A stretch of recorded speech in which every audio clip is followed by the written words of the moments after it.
Morning student. हम पढ़ेंगे कक्षा 9वीं की हिंदी में पढ़ेंगे हम 7.3 है ना। इस पाठ का नाम है अखबार में। नाम इसके लेखक है यशपाल जी। आप लोग बुक निकाल लीजिए, मैं अब आप लोग को पढ़ाऊंगी। पाठ 7.3 अखबार में। नाम यशपाल जी। हिंदी के यशस्वी कथाकार उपन्यासकार यशपाल का जन्म 3 दिसंबर सन 1903 को फिरोजपुर छावनी पंजाब में हुआ।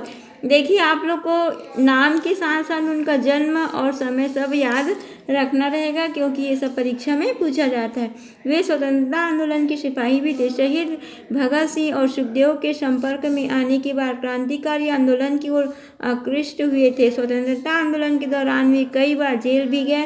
उन्होंने विप्लव नाम की एक पत्रिका निकाली। उनकी अनेक रचनाओं का दुनिया की विभिन्न भाषाओं में अनुवाद भी हुआ। यशपाल की प्रमुख कृतियां दादा कामरेड, दिव्या, झूठा सच, उपन्यास, ज्ञानदान, धर्मयुद्ध, तर्क का तूफान, कहानी संग्रह तथा न्याय का संघर्ष, बात बात में बात, देखा सोचा समझा निबंध संग्रह है।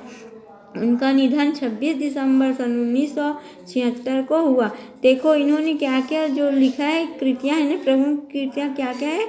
दादा कामरेड, दिव्या, झूठा सच, ज्ञानदान, धर्मयुद्ध, तर्क का तूफान और कहानी संग्रह में क्या क्या है आपका, ये सब है ना।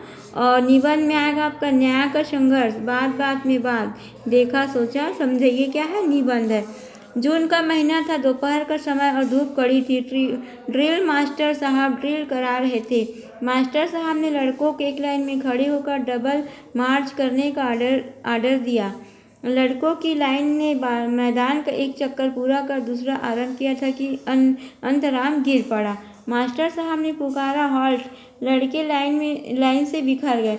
मास्टर साहब और 2 लड़कों ने मिलकर अनंत को उठाया और बरामदे में ले गए। मास्टर साहब ने एक लड़के को दौड़ाकर पानी लाने का हुक्म दिया। 2-3 लड़के स्कूल की कापियाँ लेकर अनंत को हवा करने लगे। अनंत मुंह पर पानी के छींटे मारे गए। अनंत के मुंह पर पानी के छींटे मारे गए। उसे होश आते आते हेड मास्टर साहब भी आ गए और अंतराम के सिर पर हाथ फेरकर पुचकाकर उन्होंने उसे तसल्ली दी। स्कूल का चपरासी एक टांगा ले आया। 2 लड़कों के साथ ड्रिल मास्टर अंतराम को उसके घर पहुंचाने गए। स्कूल भर में अंतराम के बेहोश हो जाने की खबर फैल गई। स्कूल के सब उसे जान गए। लड़कों को धूप में दौड़ते समय गुरदास लाइन में अंतराम से 2 लड़कों के बाद था। वह घटना और कांड हो जाने के बाद वह सोचता रहा, अगर अंतराम की जगह वही बेहोश होकर गिर पड़ता तो वैसे ही उसे चोट आ जाती तो कितना अच्छा होता। आह भरकर उसने सोचा, तब लोग उसे जान जाते और उसकी खातिर होती। देखो, अपने आप को जानने के लिए वो कैसे मतलब तरकीब कर रहा है। जैसे लड़का गिर गया लाइन से तो उसको सब लोग जान गए कि वो कौन है, अंतराम है। तो लेखक भी सोच रहे हैं, मैं भी इसी तरह अगर गिर जाता तो लोग मुझे भी जान जाते और मेरी भी क्या होती, खातिरदारी होती। वे लोग मुझे भी मेरे घर पहुंचा देते। श्रेणी में भी गुरदास की कुछ ऐसी ही हालत थी। गणित के मास्टर साहब सवाल लिखाकर बेंचों के बीच में घूमते हुए नजर डालते रहते थे कि कोई लड़का नकल या कोई दूसरी बेजा हरकत तो नहीं कर रहा है। लड़कों के मन में यह होड़ चल रही होती है कि सबसे पहले सवाल पूरा करने कौन खड़ा हो जाता है। आप लोग के में भी ऐसा आपको दिया जाता है कुछ कार्य हल करने के लिए, तो कई लोग यही सोचते हैं कि सबसे पहले हम हल करके दिखा, और एक दूसरे में कंपटीशन की भावना आ जाती है कि हम पहले सवाल हल करके दिखाएंगे। और ऐसा होना भी चाहिए। इसी से आप लोग क्या होगे, होशियार भी होगे और आपको हर चीज़ समझ में भी आएगा।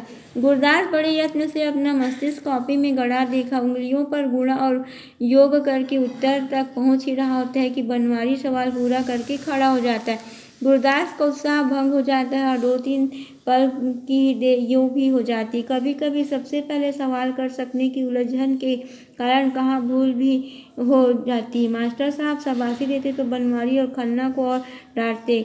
खलीक और महेश का ही नाम लेकर महेश और खलीक न केवल कभी सवाल पूरा करने की चिंता करते बल्कि उसके लिए तो लज्जित भी ना होते। देखिए, आप लोग भी अक्सर ऐसी होता है ना, क्लास में हम पहले बनाने के दिखाने के चक्कर में कई बार क्या करते हैं, हम सवाल को हल करते करते गलत कर डालते हैं और हमें क्या होती है, डांट भी पड़ जाती है। उसी तरह इस क्लास के रूम में जो जो बातें हो रही है वो इस पैराग्राफ में लेखक ने बताया है। अब इसके आगे का हम बाद में पढ़ेंगे।